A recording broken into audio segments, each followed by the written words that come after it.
हरे कृष्णा। श्रीमद् भागवतम में यहाँ पर इस बात को स्पष्ट किया गया कि ये भौतिक संसार के जितने भोग हैं, वास्तविक रूप से ये भोग की वस्तुएं कीचड़ के समान है, परंतु अज्ञान के कारण, माया के प्रभाव से इस भौतिक संसार में लोग इस कीचड़ में लपटे रहना चाहते हैं।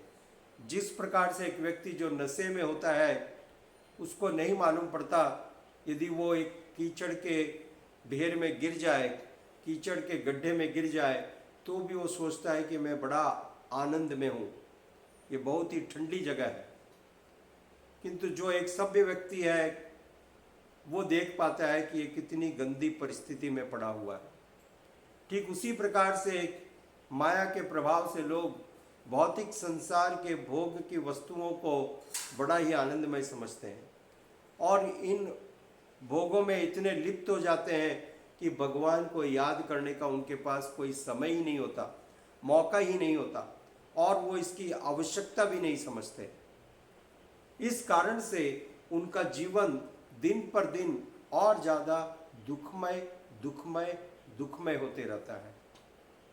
इसलिए जब भगवान अपने भक्तों को देखते हैं कि वे भी माया के द्वारा आकर्षित हो रहे हैं, भोग और ऐश्वर्य की तरफ आकर्षित हो रहे हैं, या ऐसा खतरा है, तो भगवान ऐसे भक्तों के जीवन में विपत्ति की सृष्टि करके उनके जीवन से ये भोग और आसक्ति की सारी चीज़ों को निकाल देते हैं। इसलिए भगवान श्रीमद् भागवतम में कहते हैं, यस्याहम अनुग्रहामि हरिष्य तद्दन सने। मैं जिस पर विशेष कृपा करता हूँ, उसके जीवन से सारी जो भौतिक संपत्ति है, सारे जो वस्तुएं हैं, उन्हें समाप्त कर देता हूँ, जिससे वो भक्त एकमात्र मेरे प्रति आश्रित रहे, सिर्फ मेरे आश्रय में रहे, सदैव मुझको याद करता रहे। हम देखते हैं जब गोवर्धन लीला हुई और इंद्र ने मूसलाधार वर्षा की, भगवान श्री कृष्ण ने अपने बाएं हाथ की अंगुली पर गोवर्धन जी को धारण किया और इंद्र ने नाना प्रकार के मेघों के द्वारा घोर वृष्टि की सृष्टि की, किंतु अंततः वह विफल हुआ। और तब मुझे यह ध्यान पड़ा कि वास्तविक रूप से ये तो परम ब्रह्म भगवान है, और तब वो उनकी शरण लिया। उन्होंने प्रणाम किया, इंद्र ने भगवान को दंडवत प्रणाम किया और माफ़ी मांगी। तब भगवान श्री कृष्ण कहते हैं, हे इंद्र, वास्तविक रूप से ये मेरी तुम पर बड़ी कृपा है। तुम अहंकार के, झूठे अहंकार के पर्वत के समान पहाड़ के नीचे खड़े थे, इसलिए मैंने तुम्हारे उस झूठे अहंकार को आज समाप्त कर दिया, क्योंकि मैं चाहता हूं तुम सदैव मेरा स्मरण करो। तो ये भगवान बहुत दयालु है। जैसे यदि कोई बालक कोई अपत्य को, या मान लो कोई गलत चीज को, कोई जहरीली चीज को खाने वाला हो, तो पिता कभी कभी उसको 2 थप्पड़ मार करके उसके हाथ से वो छीन लेते हैं, क्योंकि वो वस्तु उस बालक के स्वास्थ्य के लिए सही नहीं है। ठीक उसी प्रकार से भगवान भी जब देखते हैं कि उनके प्रिय भक्त नाना प्रकार के संसार के विषय भोगों की तरफ आकर्षित हो रहे हैं, तो कभी कभी उनके ऊपर शासन करके उनसे इन चीज़ों को हर लेते हैं, जिससे भक्तों का पूरा ध्यान भगवान के चरण कमलों में सदैव बना रहे। यही आवश्यक है, यही जीवन की सफलता है। अंते नारायण स्मृति। नाना प्रकार के लोग, श्रीमद् भागवतम में बताया गया, लोग सोचते हैं कि जीवन की सफलता है अनेक वस्तुओं को प्राप्त करने में, ज्ञान को प्राप्त करने में, भोग को प्राप्त करने में, परंतु वास्तविक रूप से श्रीमद् भागवतम में बताया जीवन की सफलता इन विषयों में नहीं है। जीवन की वास्तविक सफलता है शरीर को छोड़ते समय भगवान का स्मरण बना रहे। यदि भगवान का स्मरण बना हुआ है तो सब कुछ श्रेष्ठ है, और यदि भगवान का स्मरण नहीं रहा, शरीर छोड़ते समय नाना प्रकार के सांसारिक विषयों का ध्यान रहा, वस्तुओं का ध्यान रहा, तो हमको फिर से इस 84 लाख योनियों के चक्र में वापस गिरना पड़ेगा। इसलिए भगवान श्री कृष्ण कहते हैं, जनस्य मोहम अयम मायति। संसार के लोग इस माया के मोह के प्रभाव में इतने लिप्त हैं कि वे सोचते हैं ये संसार में जो कुछ है वो मेरा है, उसका स्वामी मैं हूँ और उसको भोगने का अधिकार एकमात्र मेरा है। इस मोह में पड़ करके वो भगवान को भूल जाते हैं।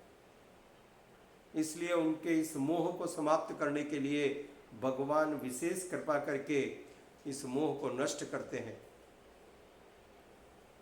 ये सारी वस्तुएं वास्तविक रूप से कीचड़ के समान है, और लोग, जैसा कीचड़ का स्वभाव होता है, एक व्यक्ति यदि कीचड़ में गिर गया तो धीरे धीरे कीचड़ में और नीचे नीचे नीचे धंसता चला जाता है, और नीचे जाते जाता है, अंततः उसके प्राण चले जाएंगे।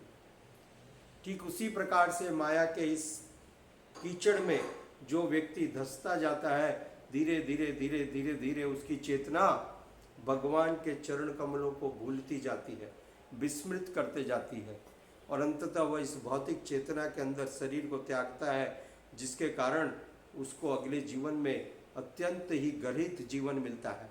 निम्न योनियों में जन्म लेना पड़ता है और अनेक दुख भोगने पड़ते हैं। इसलिए भगवान कृपा करके, ये भगवान की विशेष कृपा है। एक विषय को यहाँ पर कृष्ण कृपा मूर्ति श्रील प्रभुपाद जी ऐसी भक्तिवेदांत स्वामी विशेष रूप से स्पष्ट करते हैं कि जो बाहरी लोगों के, जो साधारण लोगों के जीवन में जो कष्ट आते हैं, वास्तविक रूप से भक्तों के जीवन में जो कष्ट है, ये दोनों एक समान नहीं है। साधारण लोगों के जीवन में जो कष्ट आए हैं वो उनके पूर्वगत पापों का फल है, कर्मों का प्रभाव है, परंतु भक्तों के जीवन में जो कष्ट आए हैं वास्तविक रूप से उनके पाप कर्मों का प्रभाव नहीं है।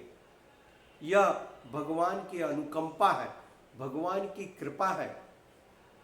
भगवान कृपावश उनको इन चीज़ों से दूर करना चाहते हैं।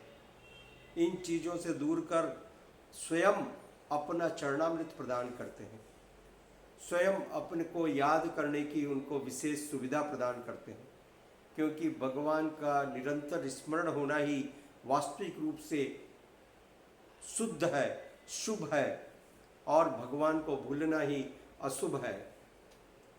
तो यहाँ पर श्रीमद् भागवतम के इस पहले स्कंद के 9वें अध्याय के 19वें श्लोक में सुखदेव गोस्वामी जी बतलाते हैं कि किस प्रकार से महान भक्त जैसे नारद मुनि, भीष्मदेव, शंकर जी और ब्रह्मा जी, इन सब का अनुसरण करते हुए हम संसार के भोग विषयों के प्रति आकर्षित न हो। इसलिए भगवान श्री कृष्ण श्रीमद् भगवद गीता में कहते हैं, भोग ऐश्वर्य प्रशक्ता नाम तया अपहृत चेतसाम।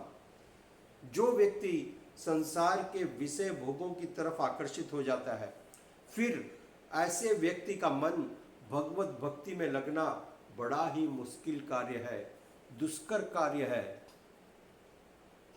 ऐसा व्यक्ति जल्दी से अपने मन को भगवान के ध्यान में, भगवान के चरण कमलों में स्थिर नहीं कर पाता।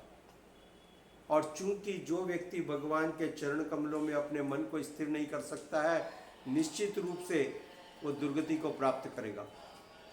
इसलिए भगवान कृपा करके ऐसे भक्तों के जीवन से इस प्रकार की सारी आसक्ति को, विषय भोग की वस्तुओं को, सारी ऐसी चीज़ों को जो उसके ध्यान को भगवान के चरण कमलों से दूर ले जाने वाली है, समाप्त कर देते हैं।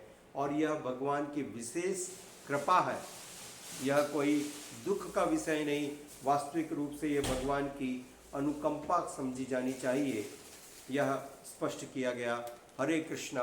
धन्यवाद। श्रील प्रभुपाद की जय।